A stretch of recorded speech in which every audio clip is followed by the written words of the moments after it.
Otherwise یہ ہے کہ اگر آپ اتنے عرصے سے پلان کر رہے ہیں جوائنٹ سٹنگ پارلیمنٹ کی، آپ کو پتہ ہے کہ جی آپ نمبر گیم میں بہت پیچھے ہیں، خاص طور پہ سینٹ میں، تو آپ کو چاہیے تھا کہ آپ پلان کرتے. کچھ بار بار لوگ یہی کہہ رہے ہیں کہ جی چیف ویپ صاحب جو ہے نا وہ عامر ڈوگر صاحب وہ کامیاب نہیں ہو پائے. کبھی کہا جاتا ہے جی کچھ لوگ ملک سے باہر ہیں، کچھ شہر سے باہر ہیں، کچھ بیمار ہے، تو یہ ساری چیزیں پہلے سے دیکھنی ہوتی ہیں. اب دو ووٹ بل جو اسکٹل ہوئے، حکومت نہیں کر پائی نیشنل اسمبلی میں. سونیا 104 اور 117 کا فرق تھا، بہت زیادہ تھا. اور یہاں پہ اگر آپ دیکھ لیں پارلیمنٹ میں تو 442 ارکان ہیں، اس میں کہا جاتا ہے 8-10 سے زیادہ کا فرق نہیں ہوتا. اور ہماری اطلاعات یہ ہے کوئی ایجنسی نے جو ان کو بتایا حکومت کو عین وقت پہ بتایا کہ جی 20 ایک آدمی ادھر ادھر ہو سکتے ہیں، تو پینک میں یہ فیصلہ کیا گیا کہ جی اس کو ملتوی کیا جائے. اور یہ کہنا کہ جی کنسنسس پیدا کرنے کے لیے جیسے بابر اعوان صاحب بھی لگے ہوئے ہیں، اسد کیسر صاحب اسپیکر صاحب بھی کر رہے ہیں، یہ سیکنڈ تھاٹ ہے. پہلی بات جو ہے وہ کامیاب نہیں ہے، ان کا سیاسی طور پر نقصان ہوا. پرائم منسٹر نے کہا تھا کہ جی ایک جہاد کے جذبے سے آپ نے جانا چاہیے. مریم صاحبہ ریکارڈ لگا رہی ہیں کہ جہاد کا جذبہ ایک دن میں ختم ہو گیا. تو میرا خیال ہے رائٹنگ آن دا وال جو کچھ چیز نظر آ رہی ہے کہ مشکلات بڑھ رہی ہیں حکومت کی، اور خاص طور پہ ڈیلیوری نہیں ہے، مہنگائی، اکانومی اور پھر ریجن کے حالات بھی، تو بہت سے حوالوں سے مشکلات ہیں. لیکن لگتا نہیں ہے کہ کوئی کسی کے پاس گیم پلان ہے کہ یہ 2 سال کے پہلے حکومت جا سکتی. دیکھیے معاملہ اتنا ہی سیدھا ہے جیسے آپ بات کر رہے ہیں کہ اتحادیوں کو شاید اس سے پہلے اعتماد میں نہیں لیا گیا تھا. آج بابر اعوان صاحب کہہ رہے ہیں کہ چند روز کے لیے اجلاس مؤخر ہو گیا، پھر دوبارہ سے ہم اجلاس طلب کر لیں گے. یا پھر اتحادیوں کے حوالے سے ہمیشہ بات ہوتی ہے کہ یہ جب ناراض ہوتے ہیں تو ان کی خود کی کوئی اسٹریٹجی نہیں ہوتی، کہیں اور سے ڈوریں ہلائی جاتی ہیں. تو یہ بھی ایک فیکٹر دیکھتے ہیں آپ؟ سونیا میں نام نہیں لینا چاہتا، کسی کا نام کیا لیں، لیکن مجھے ایک ایف بی آر کے بڑے اہم گریڈ 21 کے آدمی سے آج میری بات ہو رہی تھی. انہوں نے کہا کہ جی یہ پی ایم ایل کیو کے ایک وزیر ہیں، انہوں نے آ کے ایک ڈیمانڈ کی ہے کہ اتنے پیسے مجھے دلوائے جائیں، اور ان کو کہا گیا کہ جی ایسا نہیں ہو سکتا، کس کھاتے میں کس طرح دلوائے جائیں، کس کو فائدہ پہنچانا ہے اور کس کے ذریعے آپ نے لینا ہے. خیر کہا یہ جا رہا ہے کہ جی ایف بی آر کو صاحب نے ہمیں بتایا کہ پی ایم سیکریٹریٹ کو شکایت کی گئی، بتایا گیا،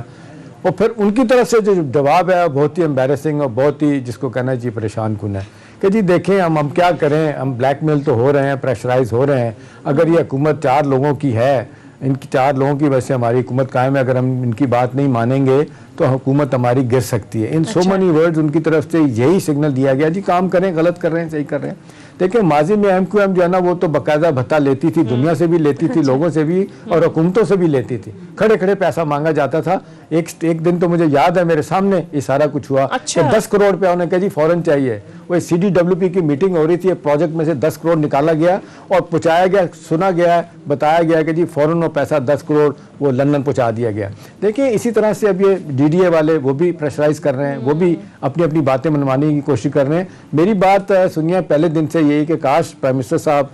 1 مہینے کے بعد حکومت چھوڑ دیتے، اسمبلیاں ڈیزالو کرتے اور لوگوں کو کہتے کہ جی میں اس دباؤ میں حکومت نہیں کر سکتا، مجھے اگر آپ چاہتے ہیں کہ میں پرفارم کروں تو مجھے بڑی میجورٹی سے لے کے آئیں. بہرحال اس کا وقت نکل چکا ہے. 3 سال کے بعد کووڈ نے بڑا پریشان کیا، اوورآل اکانومی ہماری سیٹ بیک میں چلی گئی، کچھ چیزیں حکومت کے کرنے والی وہ نہیں ہو پائیں جو اللہ کی طرف سے تھیں، اس میں ہم کچھ نہیں کر سکتے. انٹرنیشنل پرائسز پیٹرولیم کی وہاں آسمان پہ چلی گئی ہیں. 42 روپے تھی $42 پر ڈے تھی، پر بیرل تھی، اب وہ چلی گئی 85 بیرل پر ڈے. تو اب نتیجہ یہ ہے کہ بیرل اے ڈے. تو اب اس میں کیا کر سکتے ہیں؟ یہ اب کموڈیٹی پرائسز اب آہستہ آنا شروع ہوئے نہیں، ساری دنیا میں 11% 12% مہنگائی ہے. وہ کہتے ہیں کہ یہ 74 79 کا وہ کہتے ہیں وقت لوگوں کو یاد آ گیا کہ جو اتنا کساد بازاری کی انتہا تھی، کورین وار کا لوگ ذکر کر رہے ہیں، تو اس میں 28 سال کی مہنگائی کا تو سامنے لوگوں کو سامنا کرنا پڑ رہا ہے. اتنی زیادہ مہنگائی نہیں تھی جو 28 سالوں میں آج ہوئی ہے. تو کچھ چیزیں حکومت کے ہاتھ میں، کچھ حکومت میں نہیں ہے. حکومت میں ہاتھ میں جو چیز تھی وہ مینیج کرنا چیزوں کو، جو کہ نہیں کیا گیا. تو احتشام صاحب آسان ہوگا اتحادیوں کو منانا، اور آپ کو لگتا ہے کہ یہ قانون سازی کر پائے گی گورنمنٹ؟ کیا پریڈکٹ کرتے ہیں آپ؟ دیکھیں سونیا اب میرا خیال ہے حکومت کے لیے تو ڈو اور ڈائی والا مسئلہ بن گیا نا. 3 بل جو ہے یہ آپ دیکھ لیں، الیکٹورل ریفارمز کا بل جس میں ای وی ایم مشین کو لے کے آنا ہے، اس کے لیے تو بھلے کچھ لوگ اعتراضات کریں حکومت کے، اپنا ہی پرویز خٹک صاحب کہتے ہیں جی میں بھی اس پہ شاید ووٹ نہیں کروں گا. اوورسیز پاکستانیز وہ 90 لاکھ کہتے بندے ہیں، وہ چاہتی ہے حکومت ان کا ووٹ ہمیں ملے. اور تیسری چیز آج نیب آرڈیننس میں ترمیم کرنی ہے. تو میرا خیال ہے حکومت تو کرے گی دوبارہ سے اپنے، میرا خیال ہے سارے کے سارے جو چیزیں جو ری آرگنائز کرنی پڑیں گی, کو اکٹھا کرنا پڑے گا, اور شاید کہیں اور سے بھی تھپکی دلوانا پڑے گی تاکہ وقت پہ لوگ سارے اکٹھے ہو سکے. صحیح, ٹھیک ہے. سینئر اینالسٹ امتیاز گل صاحب بھی ہمیں پروگرام میں جوائن کر چکے ہیں. Thank you so much for joining اس سر. امتیاز گل صاحب, جب سے ہم نے دیکھا کہ ڈی جی آئی ایس آئی کی تعیناتی کو لے کر کنٹروورسی پیدا ہوئی, اس کے بعد بیک ٹو بیک بڑی انسرٹن چیزیں دیکھنے میں سامنے آئی, جیسے آج پارلیمنٹ کا ہونے والا مشترکہ اجلاس ملتوی ہو گیا, پھر اتحادیوں کی الگ شکوے شکایتیں, منگل کے روز اجلاس میں 2 مواقع پر حکومت کو شکست کا سامنا کرنا پڑا, پھر ہم نے دیکھا کل اچانک جو ہے وہ سپریم کورٹ نے پرائم منسٹر کو طلب کر لیا. تو اس ساری صورتحال کو لے کر بڑی کانسپیریسی تھیوریز جو ہیں وہ گردش کر رہی ہیں. سر, آپ کو کیا لگتا ہے, آل از ویل یا پھر کوئی خطرے کی گھنٹی بج چکی ہے؟ خطرے کی گھنٹی میرا خیال ہے بچ چکی تھی, لیکن شاید وقتی طور پہ وہ معاملات حکومت کے لیے میرا خیال سیٹل ہو گئے ہیں. تاثر جو حکومتی حلقوں کے ذریعے مل رہا ہے اور جن کے ساتھ ان کی کھٹ پٹ ہوئی تھی, تو یہ لگتا ہے کہ آئندہ سال 1.5 سال کے لیے یہ معاملہ ایسے ہی چلتا رہے گا. البتہ تشویش کی بات یہ ہے کہ ہم چونکہ جمہوری پارلیمانی نظام میں ہیں تو وہ پارلیمانی نظام کام نہیں کر رہا ہے, اور اس میں پوچھنا یہ پڑے گا, شاید وزیر اعظم کو یہ وضاحت دینی پڑے گی کہ اگر تو وہ اس نظام پہ یقین رکھتے ہیں تو پھر ان کو دوسروں کے ساتھ ہاتھ اگر چلے نہ ملائیں تو ساتھ تو لے کے چلنا پڑے گا, کیونکہ عادت اتنا زیادہ بٹیر والی بات نہیں ہو سکتی کہ آپ پارلیمان کے اوپر اتنے پیسے بھی خرچ کر رہے ہیں اور اس کا عملاً استعمال نہیں ہو رہا ہے. اور اس بنیادی وجہ مشترکہ اجلاس کے ملتوی ہونے کی بھی یہی تھی, اور وہ بالکل ایک جائز شکایت ہے, چاہے وہ پی ایم ایل این ہے, پیپلز پارٹی ہے, کہ اگر ان کو مکمل طور پہ یا جزوی طور پہ بھی اعتماد میں نہیں لیا جاتا, ان کے صلاح مشورہ اہم معاملات میں شامل نہیں ہے, تو پھر نظام کو کیا فائدہ ہے, کیوں وہ رہنما کے طور پہ کام کریں اس تمام کام کے لیے جو حکومت اس وقت کروانا چاہتی ہے. اتحادیوں کی جانب سے جو گلے شکوے ہیں وہ جائز ہیں؟ آپ کو یہ معاملہ اتنا ہی سیدھا لگتا ہے, یا پھر ابھی جس طرح سے ابھی پروگرام میں ہم ڈسکس بھی کر رہے تھے کہ اکثر یہ ہوتا ہے کہ جب اتحادی ناراض ہوتے ہیں, یا خاص کر ایم کیو ایم اور قافلی کی ایک ہسٹری بھی ہے کہ ان کی خود کی اپنی کوئی جو ہے وہ فیصلہ سازی نہیں ہوتی, ڈوریں کہیں اور سے ہلائی جاتی ہیں, تو سر اس پر کیا کہیں گے آپ؟ وہ تو احتشام صاحب بھی ابھی کہہ رہے تھے نا کہ وہ کہیں اور سے تھپکی ہو سکتا ہے پڑ جائے. اچھا, بس وہ یہ تھپکی بھی دے تھپکی پڑی ہے ویسے اتحادیوں کو, آپ کو کیا لگتا ہے؟ دیکھیں, وہ ہر ایک اپنا بھاؤ بڑھانے کے لیے ضرور ایسی صورتحال میں پرزہ نکال لیتے ہیں, لیکن میں نہیں سمجھتا کہ ان کی کوئی بہت زیادہ ایسے حیثیت ہے, اور نہ ہی ان کی کوئی ریپوٹیشن اس قسم کی ہے کہ وہ واقعتاً مرد حر بن گئے اور وہاں پہ کھڑے ہو جائیں گے. لیکن امتیاز, میرا اپنا ذاتی طور پہ خیال ہے کہ یہ 3 سال حکومت نے اتحادیوں کے ساتھ بڑی مشکل سے گزارے, اور اب تو یہ بات میرا خیال ہے کوئی سیکرٹ نہیں رہی کہ جس انداز سے بلیک میل کرتے رہے ہیں, پریشرائز کرتے رہے. ابھی آپ سب چیزوں کو چھوڑ دینا, یہ جو پرویز الہی کے صاحبزادے ہیں مونس الہی, ان کو وزیر بنانے کی بات ہو رہی تھی, اور مجھے اچھی طرح پتا اور آپ کو بھی ڈیفینیٹلی پتا ہے کہ پرائم منسٹر عمران خان صاحب کئی موقعوں پہ پوائنٹ بلینک کہہ چکے تھے, آپ کوئی اور آدمی دے دیں میں مونس کو نہیں لوں گا. آپ نے دیکھا کہ وہ بھی ڈٹ گئے, اڑ گئے, اور انہوں نے کہا جی بندہ ہوگا تو ہمارا یہی ہوگا. الٹیمیٹلی انہوں نے مونس الہی کو ہی بنا کے چھوڑا وزیر. ٹھیک ہے, وہ آج پانی کے وزیر ہیں. اب سوال یہی ہے کہ جی اب کہنے والے لوگ کہتے ہیں کہ جی آپشن نہیں ہے, سپورٹ نہیں ہے, کیا کریں, صرف 4 لوگوں کی وجہ سے حکومت قائم ہے. پہلے جو 3 لوگ تھے ان کے اپنے اختر مینگل گروپ کے, وہ بھی چھوڑ کے چلے گئے ہیں. 10 لوگ کہتے ہیں وہاں پنجاب اسمبلی میں جن کی وجہ سے حکومت ہے. تو مجھے ذاتی طور پہ لگتا ہے کہ پرائم منسٹر عمران خان جو اتنی زبردست ریپوٹیشن انجوائے کرتے ہیں کم از کم کرپشن کے حوالے سے, کہ اور بات نہیں سنتے کسی کی, ان کو پتہ چل جائے کہ یہ بندہ مال بنا رہا ہے یا یہاں سے سفارش آ رہی ہے, لیکن کمپرومائز ہو رہی ہیں. مجھے لگ رہا ہے چیزیں کہیں نہ کہیں رائٹ لیفٹ سے, وہ کہتے ہیں جی آپ معاملے کو چلائیں. ایک صاحب بات کر رہے تھے کہ جی یہ سینئر ایک بیوروکریٹ بات کر رہا تھا, کسی نے کرپشن کی بات کی تو انہوں نے ڈانٹ دیا. انہوں نے کہا یار خاموش ہو جائیں, یہ آپ چلنے دیں اس ملک کو, آپ یہ چاہتے ہیں کہ دیوار ڈھام سے گر جائے اس جمہوریت کی اور اس نظام کی. مطلب ہے کہ انہوں نے لوگوں نے ایکسیپٹ کر لیا ہے. امتیاز جو سے زیادہ پریشان کن بات ہے کہ it's a way of life, کہ پیسہ دیں گے, اور پرائم منسٹر بھی اوپنلی کہتے ہیں کہ جی رشوت ہے,